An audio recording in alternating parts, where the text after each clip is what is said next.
बोलिए भक्तवत्सल भगवान की जय। बोलिए सनातन धर्म की जय। सद्गुरुदेव भगवान की जय। समस्त भक्तानुराग आप सबके हृदय में विराजमान भगवान रामभद्र को प्रणाम। आप सबका मंगल हो। आइए आज हम सुनते हैं भगवान शिल्पल्ले भगवान की कथा। भगवान केवल प्रेम के भूखे होते हैं। राम ही केवल प्रेम प्यारा। भगवान केवल प्रेम के वश में होते हैं और जान ले जो जानन हारा। भगवान तो केवल प्रेम के वश में होते हैं। बड़ी सुंदर कथा है। एक राजा के यहाँ संत भगवान पधारे। संत भगवान नित्य भगवान का पूजन करते और नित्य प्रसाद बांटते। राजा की कन्या ये बड़े ध्यान से देखती। वह जाकर के संत जी के पास बैठ जाती। संत एक काले से पत्थर को बड़े प्रेम से स्नान कराते, फिर उसे दूध में डुबाते, फिर दही में, फिर शहद में, फिर शक्कर में, फिर घृत में, फिर इन्हीं वस्तुओं को एक साथ मिला करके पंचामृत में फिर जल से स्नान कराते, फिर उनको चंदन लगाते, फिर तुलसी पत्र चढ़ाते और फिर बड़े प्रेम से भोग धरते, धूप दीप जला करके और प्रार्थना करने बैठ जाते आंख बंद करके। फिर आरती करते और प्रसाद बांटते, सबको जल देते। वह एक दिन कन्या महात्मा जी से बोल पड़ी, बाबा जी एक बात कहें? हाँ बेटा बोलो, अवश्य बोलो। 5 वर्ष की बालिका थी। बाबा जी ये आप किसकी पूजा करते हो? ये कौन है? संत को हंसी आ गई और बाल सुलभ चपलता देख करके उनके मुंह से निकल गया कि बेटा ये भगवान है। अच्छा बाबा, ये भगवान को नाम कहा है? अब और हंसी आई तो कहा कि ये शिल्पल्ले भगवान है। हाँ, शिल्पल्ले भगवान। बड़ी प्रसन्न भई, मन में गदगद हो गई। दूसरे दिन फिर पूजन में आके बैठ गई और तीसरे दिन उसने कहा कि बाबा जी ये भगवान जो है ना, ये शिल्पल्ले भगवान आप हमको दे दोगे? महात्मा ने कहा कि हाँ बिल्कुल दे देंगे।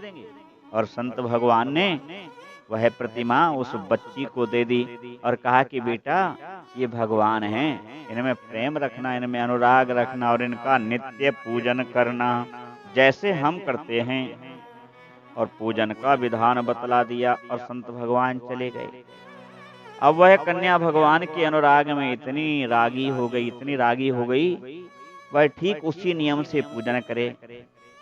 उसने घर को मंदिर बना दिया।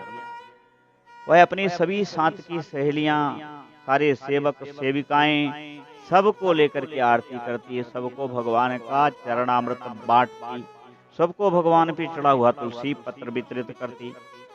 वह कन्या वयस्क हो गई और वयस्क हो जाने पर उसका विवाह हो गया।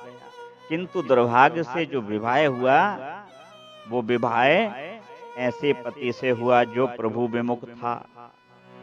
सुनो नृप सुता बात, भक्ति गात गात पगी, भगी सबई विषय वृत्ति सेवा अनुरागी है। ब्याही ही विमुख घर आयो लैन बहई बर, खरी अरबरी को चित्त चिंता लागी है।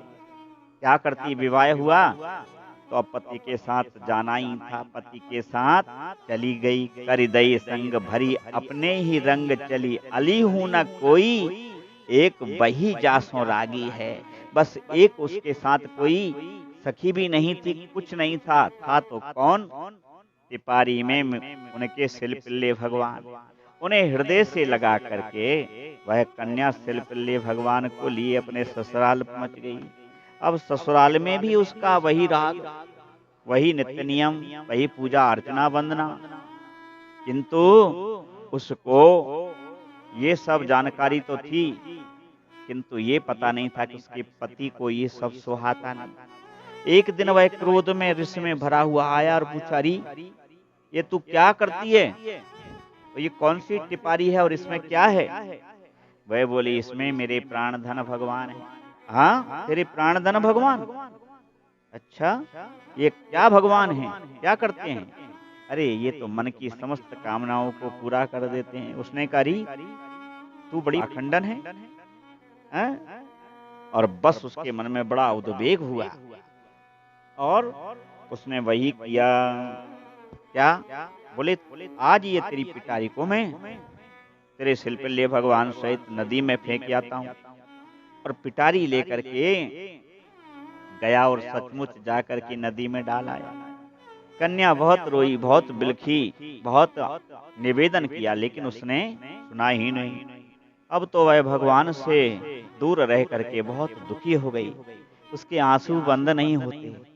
उसने अन्न और जल का त्याग कर दिया और प्रण ले लिया कि जब तक मेरे भगवान नहीं आएंगे तब तक मैं अब अन्न जल नहीं खाऊंगी। तजो जल अन्न अब चाहत प्रसन्न कियो, होत क्यों प्रसन्न जाको सरु बस लियो है। पहुँचे भवन आई दई सो जताई बात, गात अति छीन देख कहा हठ कियो है। तो सासू समझावे कछु, सासू समझाती, अरे तूने ये कौन सा हठ ले लिया है? अरे क्यों ले लिया है? क्यों अन्न जल नहीं खाती है? सासू समझावे कछु, हाथ सौ खवावे या को, बोले हूँ न भावे तब धरकत हियो है। और कहे सोई करें अब पाए तेरे परे हम, बोली जब बेई आवे तो ही जात जियो है। सासू ने कहा, अरे क्यों अन्न नहीं खाती है? अन्न खाना। सासू से कहा कि मैं आपके पांव पड़ती हूँ, आप जो कहोगी वही करूंगी, लेकिन मेरे शिल्पल्य भगवान इन्होंने नदी में डाल दी है, उनको बुलवा दीजिए। और वह मानने को तैयार नहीं। अब तो आज उसने तय कर लिया, पूरा महल दास दासियों सहित एकत्रित हो गया। सब चिंता कर रहे हैं कि ये तो मर ही जाएगी। आज उसने तय कर लिया कि आज तो मैं या तो अपने प्राण त्याग दूंगी या फिर मेरे शिल्पल्य भगवान मुझे लाके दो।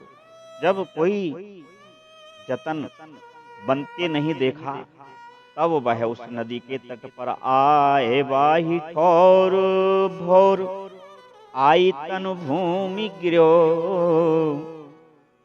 ढर्यो जल ने सुर आरत पुकारी है। भक्ति बसु श्याम जैसे काम बसु कामी नर, ढाई लगे छाती सो जो संग सो पिटारी। आकर के चिल्लाई, हे करुणाकर, हे नंद नंदन, हे शिल्पल्य भगवान, आप यदि नहीं आओगे तो मैं यहाँ प्राण त्याग दूंगी। भक्ति बस श्याम जैसे काम बस कामी नर, ढाई लगे छाती सो जो संग सो पिटारी है। शिल्पल्य भगवान पिटारी सहित ऊपर आए।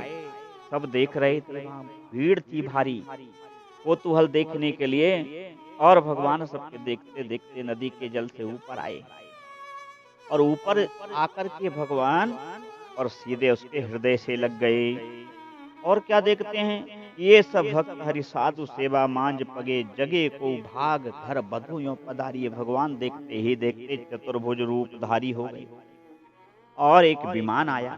इतने में सब देख रहे हैं, उसका शरीर छूट गया और उसका दूसरा उसी की तरह दूसरा स्वरूप जो है वो विमान भगवान का आया है वैकुंठ से, उसमें बैठ गया। भगवान गरुड़ध्वज उसे चतुर्भुज रूपधारी अपने साथ विमान में बिठाल करके और ले पधारे हैं।